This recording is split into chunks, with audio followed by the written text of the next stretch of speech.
Solomon's writings span three different times of his life. Song of Solomon, the idyllic romance writing, was written in young adulthood.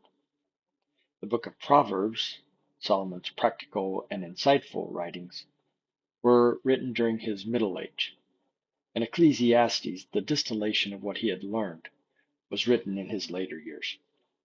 It is here that we find the well-known and somewhat poignant wisdom concerning the circle of life. To everything there is a season, and a time to every purpose under the sun. A time to be born, and a time to die.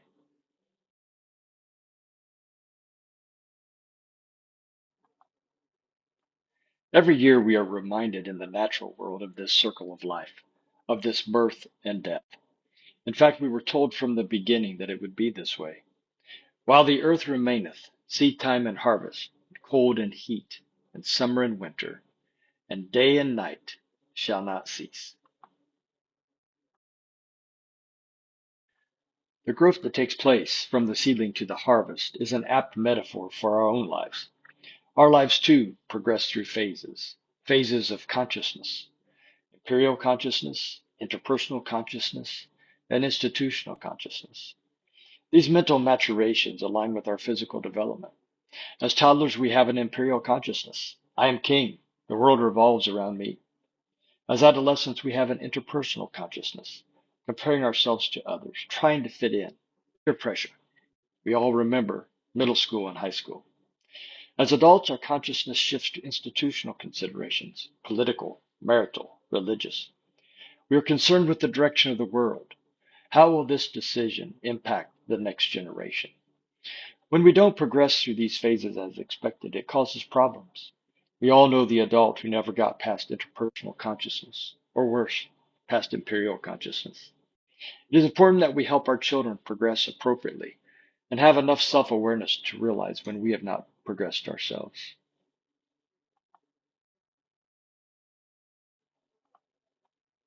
The human experience is largely monolithic. When considering our physical strength, mental acuity, and even our finances, our trajectories are markedly similar. Where are you? There's a reason military recruiters set up their tables at high schools and not at nursing homes. Our physical strength peaks in early adulthood. There is a reason when we turn 18 we register for the draft if we're males.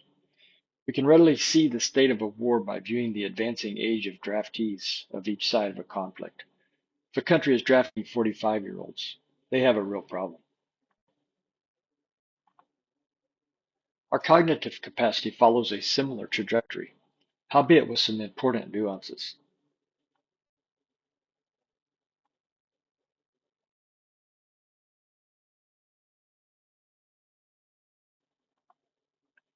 Our fluid intelligence drops fairly linearly from early adulthood, while our crystallized intelligence goes up similarly. There is a reason the FAA sets mandatory age limits for air traffic controllers. For most new applicants, the age limit to become an air traffic controller is under 31 years old at the time of application, with a mandatory retirement age of 56.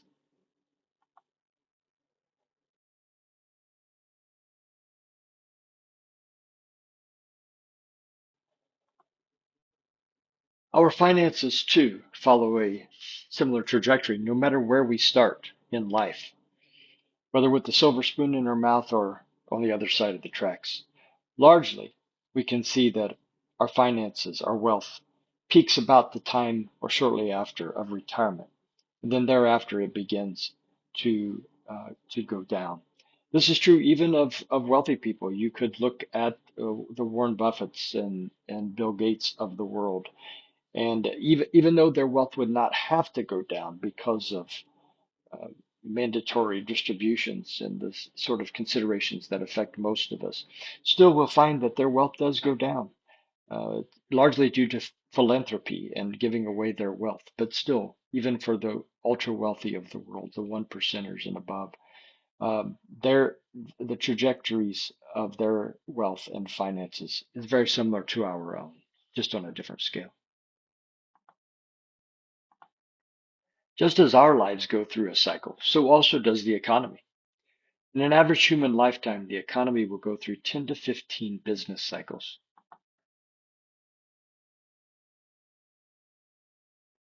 Our investments at different phases of the business cycle and of our own life cycles should vary. Because stock markets are forward-looking and reflect future earnings, stock market cycles are generally ahead of business cycles, as this graph shows. The gap between the stock market and business cycles presents investors with hurdles, as strong emotions at both peaks and troughs encourage people to purchase high and sell low, when they should be doing the reverse. How we view life and interact with others can and does affect where we are on the graphs that represent our lives. There are, of course, places in our life cycles where we should exercise caution to avoid moving lower on the graphs.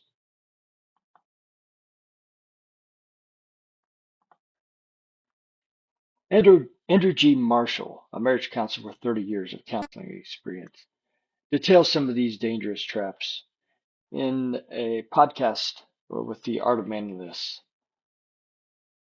The title was The Infidelity Formula. Andrew Marshall details two stages of life where he's found infidelity to be most common. When people have very small children and when they have teenagers. There are factors that add up to infidelity. Problem plus poor communication plus temptation equals an affair. This would be a very good podcast for you to listen to. It is summarized here in the next two slides, but it would be very beneficial for you to listen to that whole podcast.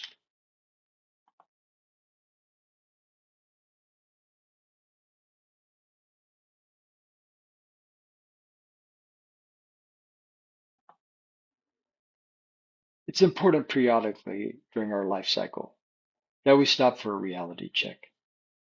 How we spend our time during the circle of life is very important. We have a limited time. What are we doing with that time? An author has come up with found six graphs and summarized them. Said that they have changed his life as far as how he views it and the perspective of how he spends his time. The first graph describes the time spent with family. As you can see, as our age progresses, when we're very small, we spend a high amount of time with our family.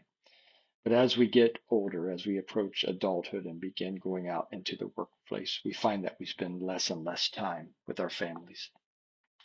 Time spent with friends peaks in our teenage years, and likewise, it starts decreasing as we get further into our life cycle. Our time spent with our partner is just the opposite. That goes higher and higher as we go through life. Our time spent with our children is the number of hours per day. Peaks in our mid 30s and it goes down as time progresses as well. Time spent with coworkers, obviously, as we get into adulthood, we spend a very high portion of our waking hours with our coworkers. And time spent alone trends upward as we get into our advanced ages. If we put it all together and we distill, we come up with 6 key lessons.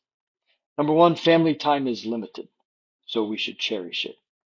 Friend time is limited, so we should prioritize real ones. Partner time is significant, so we should never settle. Children time is precious. We should be present. Coworker time is significant, so we should work places where we find energy from our coworkers. And lastly, alone time is abundant, so we should love ourselves. The word conclusion is only in the King James Bible one time. It should come as no surprise that the wisest man that ever lived, the man who told us about the circle of life, would have something to say about the conclusion of everything. This is what he said. Let us hear the conclusion of the whole matter. Fear God and keep his commandments, for this is the whole duty of man. We can understand everything about life and live a life optimized in every aspect. But if we neglect our soul, our spiritual man, then we have failed at what is most important. The Apostle Paul said it this way: "For we brought nothing into this world, and it is certain we can carry nothing out."